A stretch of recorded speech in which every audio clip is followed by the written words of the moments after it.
booties for black girl nerds. Zombieland, Double Tap. Yeah. Let's talk about your character in the film a little bit.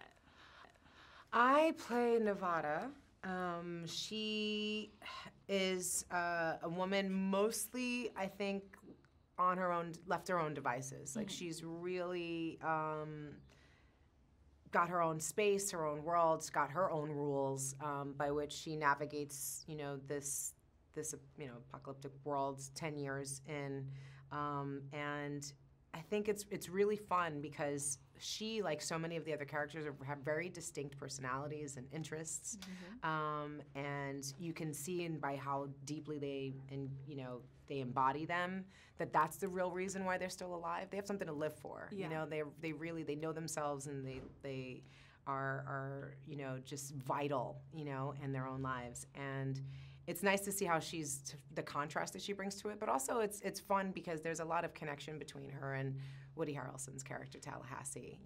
Their affinity and love for Elvis Presley, and certain kind of like rules about behavior and energy and family and dynamics, and it's really fun when two people in a disparate world like that can find a kindred spirit. Yeah, sure.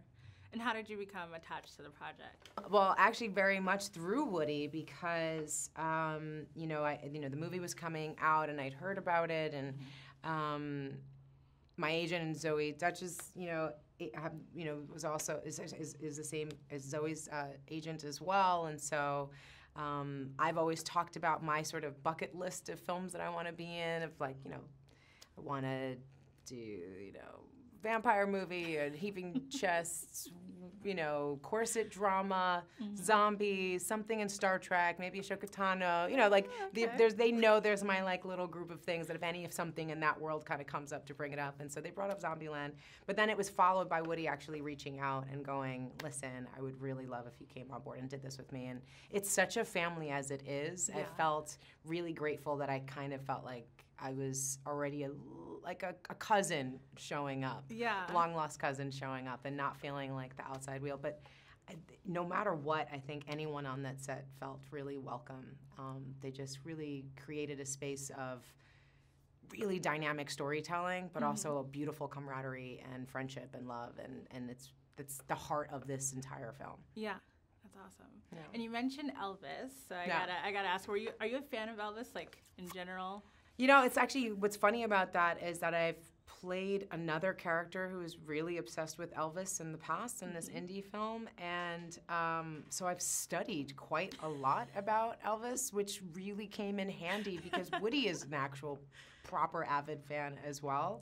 Okay. So it didn't feel so crazy. That was one of the easier parts for this character, and it was really fun because one of the major locations that we did was replicated to you have this replication of Graceland, and that was just really exciting because I haven't been there yet, and there was definitely a part of me of going, yeah, if it wasn't the zombie apocalypse, I'd probably want to live here too.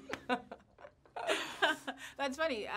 For the zombie apocalypse, what would be your home base kind of location? It keeps coming like what kind of things you do. I keep wanting to be at like high ground to some degree, but obviously you need to be by some kind of body of water. But I think oftentimes you have to kind of keep it moving. It's just an interesting idea of figuring out where you sleep.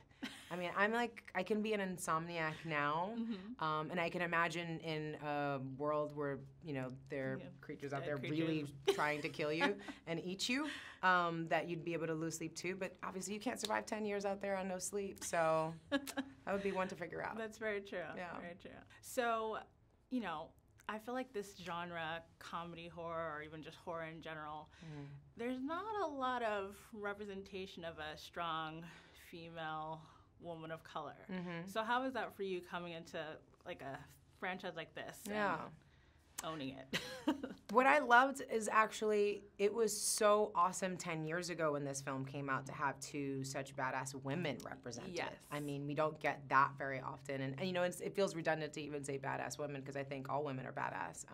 And, to see these you know, these sisters who were manipulative and The best. funny and sarcastic Yeah. and stylish and funny, and just really powerful and independent, and capable in their own right was really, I think, one of the draws that I initially had for this. So I wasn't surprised that Zombieland Double Tap continued that tradition of having really dynamic, interesting women characters that really held their own.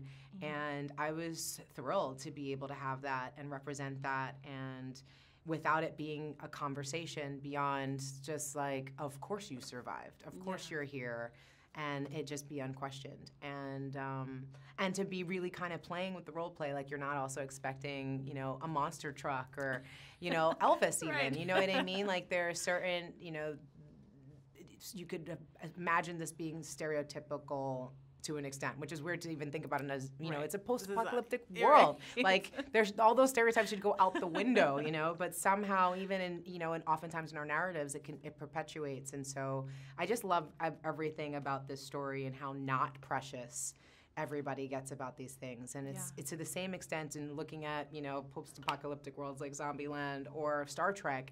I love these visions for future or alternate realities that show us evolving past things that we really need to outgrow. Yeah. Yeah. I love it. Yeah. So last question. Mm-hmm. What would be your 5 rules for surviving the apocalypse? 5 rules for I mean, I definitely, you know, my favorite one from this is always, you know, just appreciating the small things, you know, enjoy the little things. And I think of the first one very often is, you know, cardio. Like, I really do think in a world like that, staying limber, you know, having some cardio, being able to just, like, sprint, you know, like, at that moment, you're right in your middle brain all the time. You know, it's like fight, flight, or freeze response. So, you know, you just want to have, you know, all your capacities together. But I think it's also just continuing to read and learn and develop yourself. You know, you want to be able to know in any and every situation how to get access to water, how to, you know, get access to food, like what things you can eat. I imagine that would keep getting more and more difficult and more challenging as you were in different spaces and things died in different ways and, you know, the terrain changed. So I could see being really studious in a situation like this, and when you have the time, catching up on a lot of reading, like, you know what, it's time to know the difference between these mushrooms. Which is perfect for Black girl nerds. So yeah, right? You know, so, and making sure to still have fun. Yeah, I think to still be creative. Yeah. You know, I mean, it's all survival stuff for sure, but I think in real life, if in that one as well, you want to have a reason to thrive. Absolutely. Otherwise, what's the point? You might as well give up now. I love it. Thank you so much.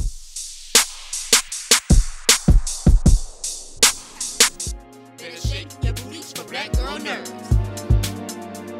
Better shake your booties for Black girl nerds.